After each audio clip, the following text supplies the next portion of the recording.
Hey folks, Big Geordie Geek here, I'm Michael, and today we're talking about the Iron Hands, the grumpy cyborg uncles of the Space Marines. If you're building an Iron Hands army and want them to look great on the tabletop without spending forever on every single model, this is the video for you. I'll be talking you through my tabletop standard for Iron Hands, the paints I use, the steps I take, and how I keep things quick but effective.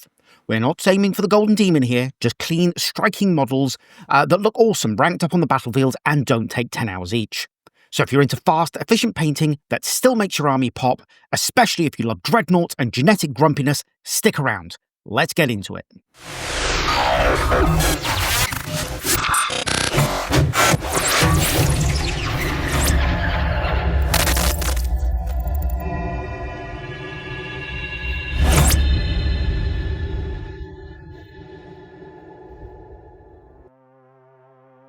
Okay, so here we have a Mark III Tactical Marine, and I primed it black, but I didn't have any metal silver spray paint, but so if you've spray painted it lead belcher, fantastic, or any of the other type of silvers, but I would still give it a quick coat of lead belcher, or in this case, gunmetal from the army painter, which is just a bit better, I think, than lead belcher, especially for base coating.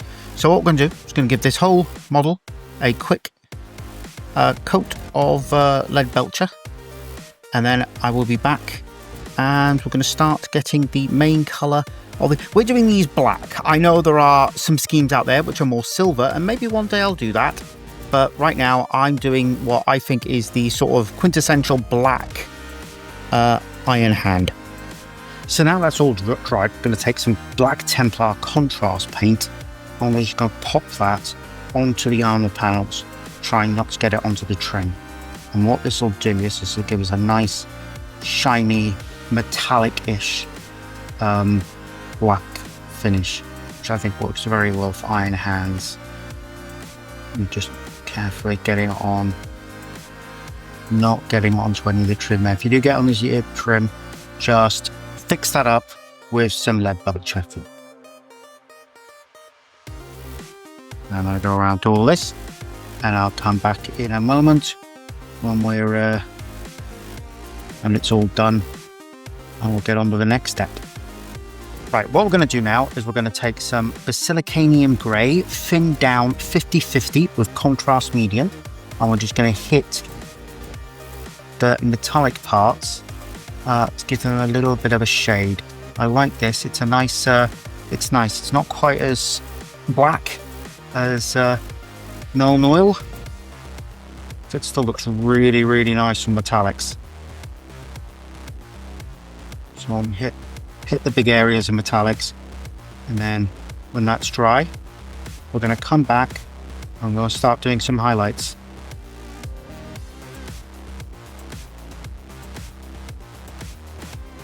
Right, what we're now going to do is take some, get my phone call, I'll just entangle for this one.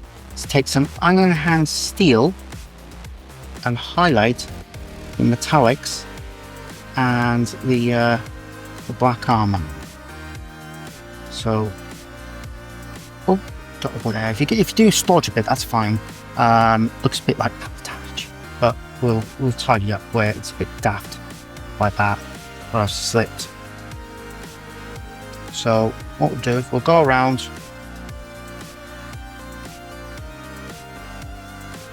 we'll get this all highlighted up.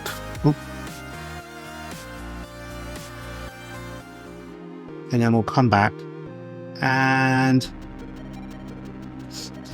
what step it is after that, if I recall.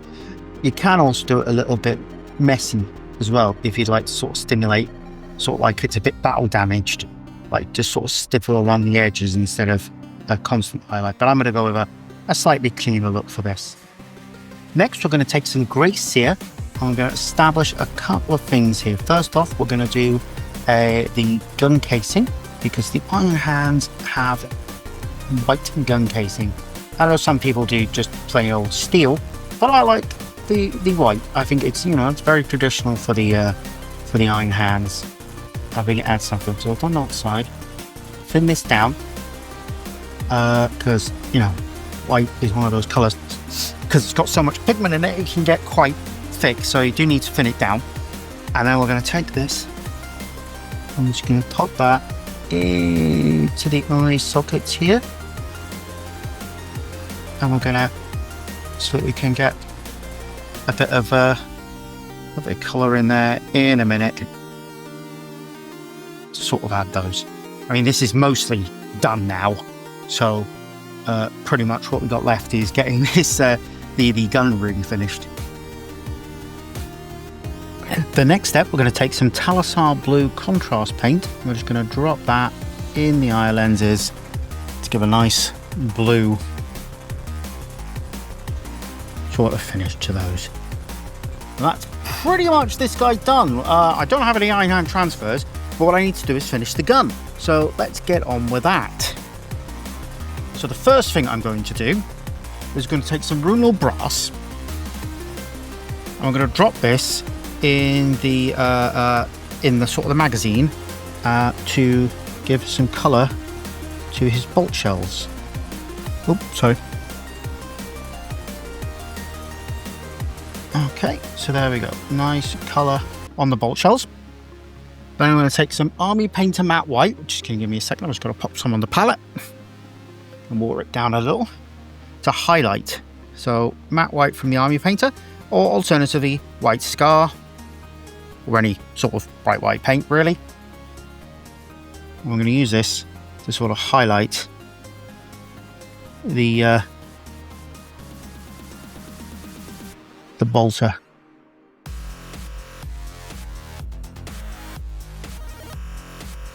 Well, the casing anyway. Now once we've done that, the very last thing, and I'm not going to film this because to be honest it's not really that much worth the point, is we're going to use some Reikland Fleshshade and we're going to highlight in the bolt shells, and then that is the guy done. So what I'll do is I'll just go finish all this highlighting, and then I'll come back with our finished and base model. As I said, I'm pretty sure I don't have any iron hands transfers sitting anywhere, so I mean, if I do, I'll put some on, but I doubt I do. And here we have our final product, our iron hand. It didn't come out quite as metallic on the metal as I thought it was going to. Perhaps I used the wrong black contrast. Perhaps we'll try again another time with a different one. But in the meantime, I think this is all right. Yeah, it's not fantastic close up, but from a meter away, that looks all right to me. So anyway, if you've done any iron hands, I'd love to see them. If you've got any alternative schemes, again, drop them in the comments and so I can take a look at them. I'd love to see them. And yeah, if you like what I've been doing, like, comment and subscribe, all that usual YouTuber nonsense. And I will see you next time. Keep rolling those dice.